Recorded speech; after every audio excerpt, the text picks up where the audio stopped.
Buenos días, vamos a comenzar con la presentación de métodos directos e indirectos de diagnóstico viral dentro del núcleo 6 de infecciones de vía de entrada digestiva. Los objetivos de esta presentación son diferenciar los métodos de diagnóstico disponibles, directos e indirectos, y fundamentalmente conocer cuál es el fundamento de las metodologías de mayor utilidad clínica. Para la identificación y eventual cuantificación de una infección viral o la respuesta del organismo a la misma, pueden utilizarse métodos diagnósticos de tipo directo o indirecto. Los directos están diseñados para demostrar la presencia del virus en su totalidad o de algunos de sus componentes y lo denominamos que estamos buscando antígenos virales. Y en los métodos indirectos son los que están diseñados para demostrar la respuesta del organismo a la infección y lo que buscamos son anticuerpos antivirales. Buscamos ponerlos en evidencia.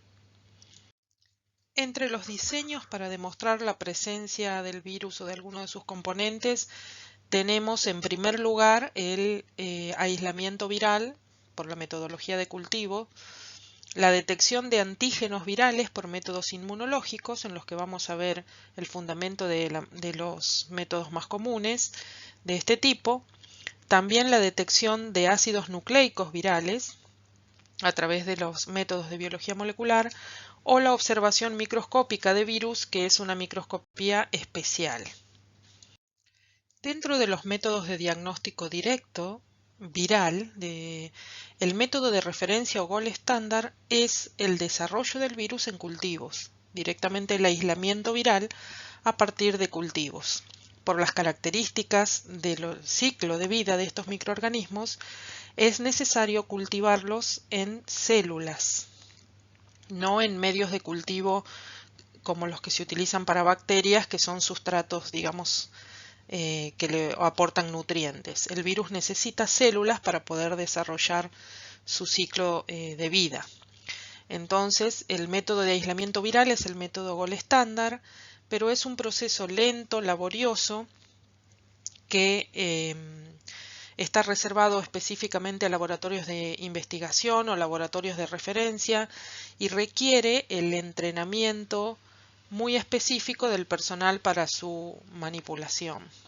Se utilizan líneas celulares que son específicas para permitir el desarrollo de cada virus en particular. Lo que se hace es inocular el cultivo celular con la muestra y se espera entonces observar el efecto que este virus produce en las células. Y se busca una manera de detectar ese efecto, ¿no? De ponerlo en evidencia con alguna otra técnica anexa, como puede ser la hemadsorción, hemaglutinación o inmunofluorescencia directa. Entonces, estas metodologías, como la hemadsorción o hemaglutinación, se pueden utilizar como estrategias para poder poner en evidencia el desarrollo del virus en los cultivos. Se vale de la capacidad de algunos receptores específicos de matíes o partículas de látex de unirse a algunas glicoproteínas virales. El cultivo celular se puede realizar en botellas especiales o placas también diseñadas para permitir este desarrollo y a través de los cuales se obtienen cultivos primarios a través de las muestras o secundarios a través de ir manteniendo de un cultivo primario el crecimiento del virus en otras nuevas células. El segundo gran grupo de métodos directos para diagnóstico viral es la detección de antígenos por métodos inmunológicos. El fundamento general del método es que se utiliza un anticuerpo específico contra el virus que se quiere estudiar, al cual se le une una molécula marcada, que puede ser fluorescente, radiactiva o enzimática, para poner en evidencia la unión de este anticuerpo del reactivo con un antígeno viral que está en la muestra en estudio. Los ejemplos más comunes son la inmunofluorescencia directa, los test de aglutinación, radioinmunoensayo o el enzimo inmunoensayo o ELISA. Veremos entonces con un poquito más de detalle, dentro de los métodos inmunológicos para detección directa de antígenos virales, la inmunofluorescencia directa, test de aglutinación, radioinmunoensayo y enzimo inmunoanálisis. La inmunofluorescencia es una metodología en general simple de realización, pero limitada respecto de la necesidad de equipamiento específico y personal entrenado en la visualización de las mismas. Tiene dos formas, según esté diseñada su metodología, y en este caso para los métodos directos se llama inmunofluorescencia directa. El fundamento de este método es que se fija la muestra en estudio en un portaobjetos que tiene unos círculos adecuados para cada, como unos pocillos, para cada determinación que se quiera realizar, a la cual se le agrega anticuerpos específicos contra el virus en estudio que están marcados con un colorante fluorescente que se llama isotiocianato de fluoresceína. Si el virus está presente en la muestra, se va a producir la unión entre el antígeno y el anticuerpo marcado, después se hacen lavados y se observa esa plaquita o portaobjetos en el microscopio de fluorescencia.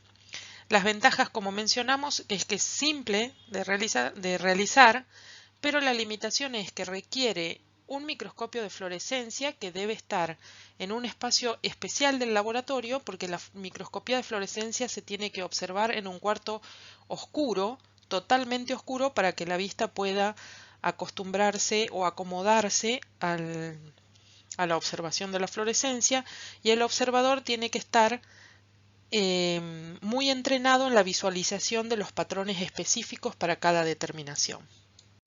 Vemos entonces en estas fotografías el cuarto oscuro en el cual se realiza la observación. En la fluorescencia el fondo es totalmente negro y solamente se observa un color amarillo fuerte donde se ha producido la reacción antígeno-anticuerpo. Y un pequeño esquema de cuando es una inmunofluorescencia directa, en este caso el antígeno que está abajo sería la muestra del paciente donde buscamos el virus y se le agrega un anticuerpo con el fluorocromo adosado. En la fluorescencia indirecta lo que tenemos es una plaquita ya preparada con el antígeno viral, la muestra del paciente tiene los anticuerpos primarios y después se agrega el anticuerpo del reactivo marcado, que es un anticuerpo anticuerpo del paciente, que vendría a ser el anticuerpo secundario. Continuando con los métodos directos de detección de antígenos virales por métodos inmunológicos, tenemos los test de aglutinación, que en este caso van a ser directos, pero también se puede diseñar, como veremos más adelante, para búsqueda de anticuerpos y ser indirectos. En este caso, del test de aglutinación como método directo, el reactivo contiene anticuerpos específicos contra el virus en estudio que están fijados, pueden estar fijados a eritrocitos o partículas de látex. Entonces se ponen en contacto con la muestra, que en algunos casos debe ser previamente concentrada o debe ser procesada para hacer una extracción del antígeno viral. Y luego, bueno, se pone en contacto con el reactivo y si se produce la reacción entre el antígeno y el anticuerpo se observa aglutinación. La ventaja es que son técnicas simples de realizar, de bajo costo, no requieren gran entrenamiento, son de simple realización, pero las limitaciones que tienen es que la posibilidad de tener reacciones cruzadas, teniendo en estos casos falsos positivos, o la necesidad de confirmación con otras metodologías más sensibles. La metodología del radioinmunoensayo basaba su fundamento en unir un anticuerpo marcado con radioisótopos, en este caso a la muestra que contenía los antígenos virales o el virus que está en estudio. Es una metodología que actualmente está en desuso, no solo como metodología directa, sino como metodología general, el radioinmunoensayo, por ser un método que generaba residuos radiactivos, que necesitaba la habilitación especial por parte del Comité Nacional de Energía Atómica para un espacio exclusivo del laboratorio para procesar este tipo de reactivos y fundamentalmente porque se han desarrollado metodologías superadoras como ELISA o actualmente la biología molecular. Dentro de los métodos inmunológicos diseñados para el diagnóstico viral, uno de los más utilizados y para el cual hay más disponibilidad de reactivos ya diseñados es el enzimo inmunoanálisis o ELISA, por sus siglas en inglés, del cual vamos a ver un poquito más en detalle el fundamento.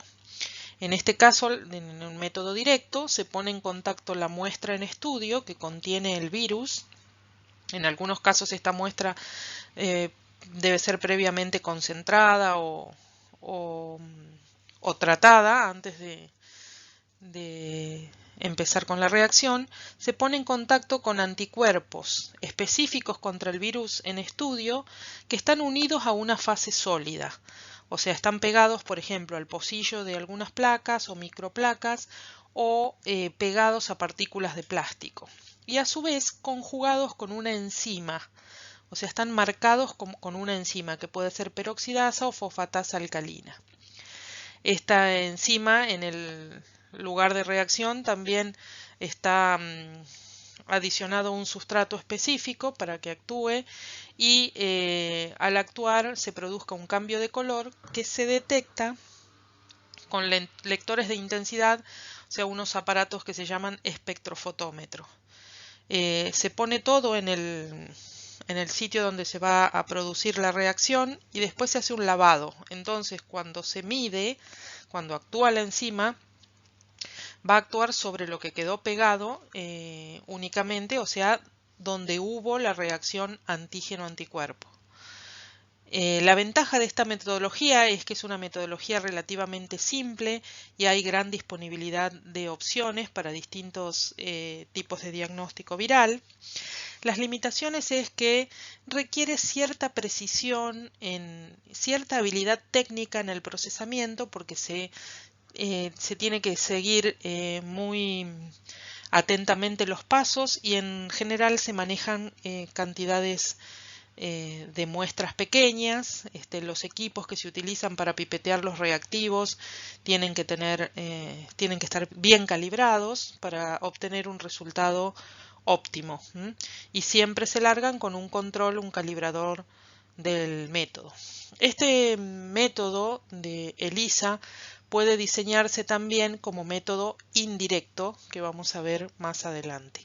Pero fundamentalmente hemos visto que en la inmunofluorescencia, en el radioinmunoensayo, en el enzimo inmunoensayo, lo que va cambiando es con qué se conjuga o se marca el anticuerpo para poder poner en evidencia la unión del antígeno que está en la muestra con el anticuerpo del reactivo para llegar al diagnóstico. Recapitulando entonces hasta ahora, dentro de los métodos directos ya vimos la detección por aislamiento viral, por cultivos celulares, la detección por métodos inmunológicos, donde vimos inmunofluorescencia directa, ELISA, test de aglutinación, radioinmunoensayo, y ahora el tercer grupo de los métodos directos utilizados para el diagnóstico viral es la detección de ácidos nucleicos virales a través de metodologías como la PCR o la hibridación de ácidos nucleicos. Actualmente la PCR es de gran utilidad para diagnóstico viral. La PCR o reacción en cadena de la polimerasa ha revolucionado el diagnóstico clínico en las últimas décadas. Está basado en la detección y en la cuantificación específica de material genético en una muestra biológica. Es una tecnología rápida y precisa, relativamente rápida de acuerdo al tipo de PCR que se utilice, pero sí precisa en todos los casos, con un directo beneficio en el paciente, con alta especificidad y sensibilidad, y actualmente lidera la investigación biomédica y optimiza los tratamientos médicos. Últimamente está enfocado principalmente en el diagnóstico de las enfermedades infecciosas, pero esta metodología tiene muchas otras utilidades en áreas como de cáncer, de enfermedades genéticas, de investigación, otras utilidades. Y lo que se realiza es la detección de segmentos de ADN o ARN en una muestra problema. En el año 1985, el bioquímico Kary Mullis desarrolló esta metodología, por la cual ganó el Premio Nobel de Química en 1993, por este gran diseño revolucionario para el diagnóstico. Vamos a poner especial atención en el fundamento de esta metodología, que es muy simple finalmente, pero uno le tiene que prestar atención a cómo se produce. El método permite amplificar pequeñas regiones específicas de ADN en millones de copias de maneras que puedan ser detectadas por alguna otra herramienta. Entonces, simula lo que hace, cómo se sintetiza el ADN dentro de una célula. Y se vale para esto de una polimerasa que puede trabajar en la síntesis de ADN a temperaturas elevadas.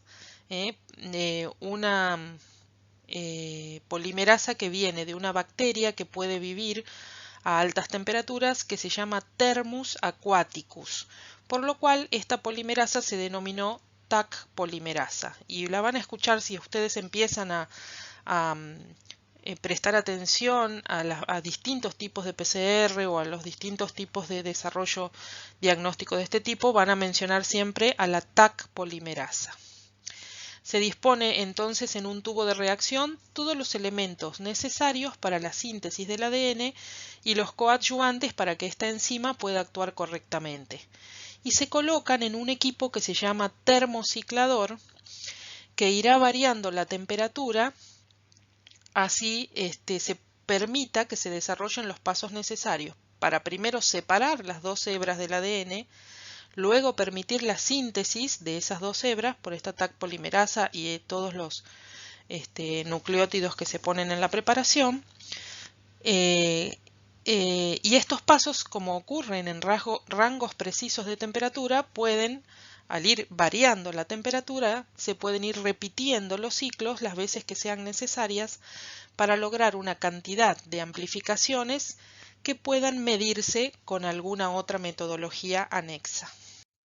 Esto que explicamos puede verse en detalle en este video, que es muy cortito y claro y preciso respecto de cómo se desarrolla la amplificación. Existen distintos tipos de PCR de acuerdo al diseño que se utilice para ponerlo en evidencia y a las características de la muestra que se quiera amplificar. No vamos a ver en detalle los distintos tipos, pero sí saber que la que está más en boga últimamente y es la que logró mayor utilidad clínica, se llama Real-Time PCR y tiene la ventaja de poder, al mismo tiempo que se produce la amplificación, utilizar una metodología para la detección y la lectura de la misma y obtener un resultado en tiempo real.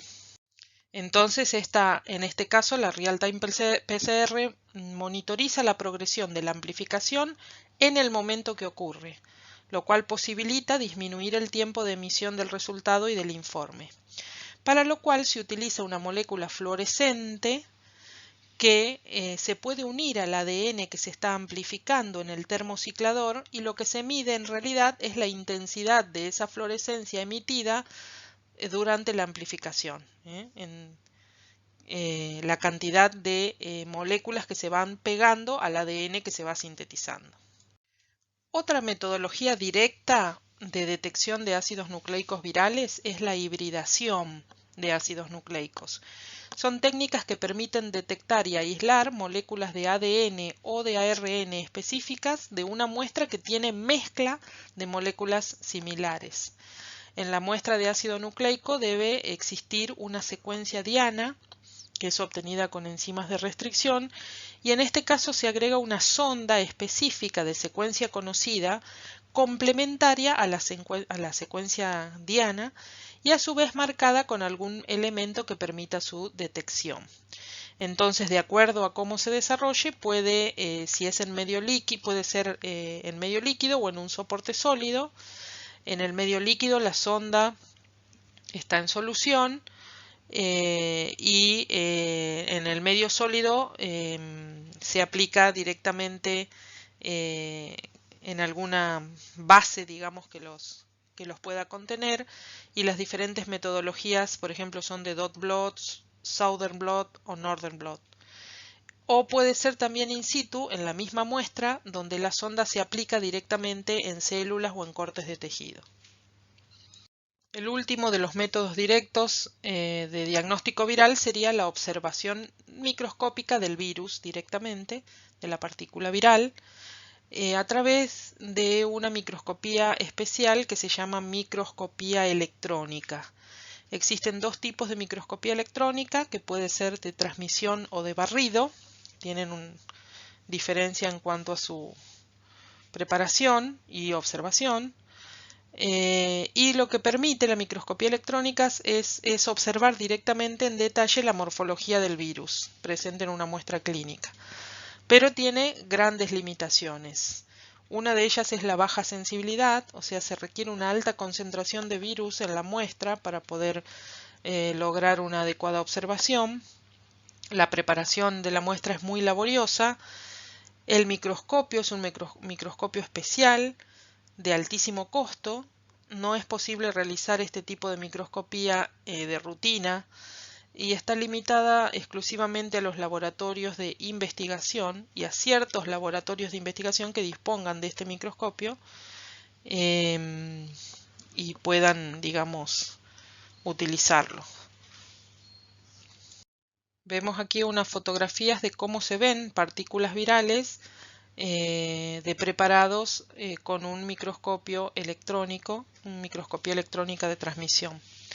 Las dos fotografías de abajo corresponden al virus de la hepatitis B y la de arriba al SARS-CoV-2, el coronavirus. Comenzando con los métodos de diagnóstico indirectos, ya vimos que estos están diseñados para demostrar la respuesta del organismo a la infección a través de la detección de anticuerpos producidos en el organismo como respuesta a la infección viral. En general son metodologías de bajo costo y procesamiento rápido, de gran utilidad en laboratorios clínicos, en medios hospitalarios, y la muestra de elección para realizarlos en todos los casos es el suero del paciente que está en estudio. Vamos a hacer un pequeño paréntesis para conocer la diferencia que hay entre suero y plasma para utilizar en las metodologías de laboratorio. El plasma es la porción líquida de la sangre circulante donde se hallan suspendidos los eritrocitos, glóbulos rojos, los leucocitos y las plaquetas, y en el laboratorio se obtiene normalmente cuando se centrifuga un tubo con sangre a la cual se le ha añadido un anticoagulante. Entonces, cuando se saca sangre y se pone en un frasco o en un tubo con anticoagulante y se centrifuga, el sobrenadante que resulta es plasma. En cambio, el suero es la porción líquida que se obtiene de la sangre luego de su coagulación. Es decir, que la muestra se toma sin anticoagulantes. Y entonces el sobrenadante que resulta de centrifugar un tubo con sangre que se ha dejado coagular de modo natural es el suero. Y se diferencia del plasma, por lo tanto, en que carece de fibrinógeno, que es la glucoproteína necesaria para la coagulación de la sangre. En todos los métodos indirectos de detección de anticuerpos para diagnóstico viral se utiliza suero. Por eso se denominan métodos serológicos. Y en el laboratorio en general se debe conocer, de acuerdo a la determinación que se solicita, si se requiere plasma con algún determinado anticoagulante o suero. Para comprender con mayor detalle el diseño de las metodologías de diagnóstico indirecto, les recomendamos el repaso de lo visto en el cuatrimestre anterior respecto de cómo está formado un anticuerpo y cómo son los tipos de interacción entre antígeno y anticuerpo, de los cuales se valen los métodos para el diseño, para llegar a la metodología óptima para el diagnóstico.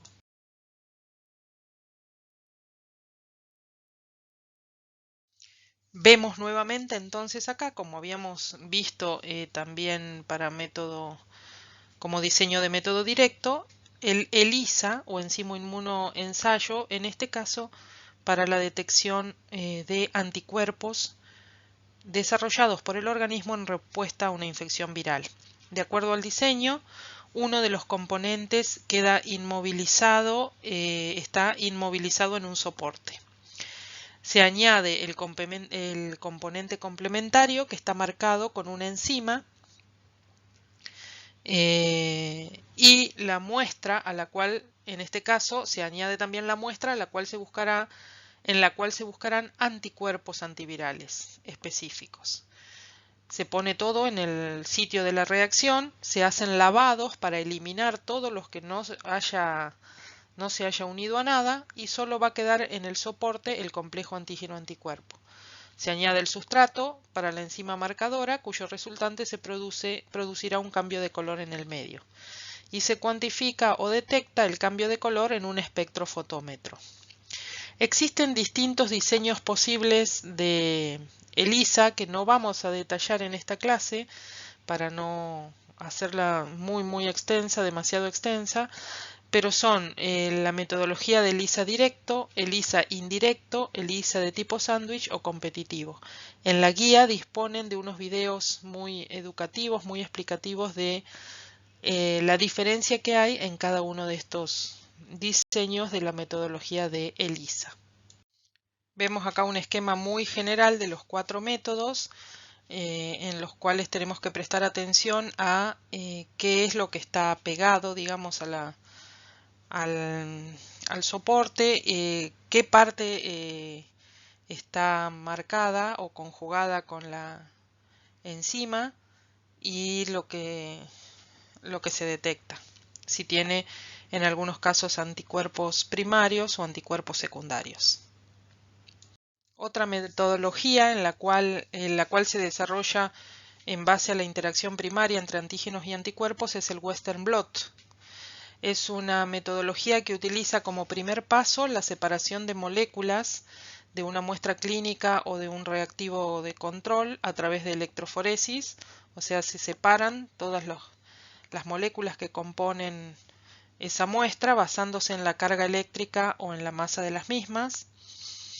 Y una vez que están separadas se agregan anticuerpos específicos marcados contra las moléculas buscadas y si se produce esa unión antígeno-anticuerpo se visualizará una banda en el lugar donde la molécula ha corrido según su carga o su masa y se compara con un suero control que contiene todas las bandas a estudiar. Entonces vemos en este caso que se realiza la preparación de la muestra o la electroforesis con la separación de todas las componentes, la transferencia a una membrana, el bloqueo, la incubación con un anticuerpo primario y una incubación secundaria con el anticuerpo conjugado marcado que permite finalmente la detección y el análisis de el resultado final. Esta metodología cuando se utiliza entonces para búsqueda de anticuerpos y lo que se corren son o lo que se corre en la electroforesis son proteínas, se llama Western blot. Vimos entonces para los casos anteriores que si se utilizan sondas de DNA o de RNA se llaman Northern blot o Southern blot. Metodologías de hibridación. En las metodologías de diagnóstico indirecto en las cuales se evidencia la interacción secundaria entre antígeno y anticuerpo, en este caso tenemos antígenos multivalentes y anticuerpos al menos bivalentes. Lo que se forman son complejos inmunes, antígenos anticuerpos, o sea la formación de una red, que se puede visualizar como precipitación, si los antígenos son solubles, o aglutinación, si son particulados. Dentro de los métodos de precipitación tenemos la inmunodifusión radial o la inmunoelectroforesis. Son técnicas relativamente laboriosas, un poquito artesanales, son de utilidad, pero bueno, requieren una cierta tiempo de preparación.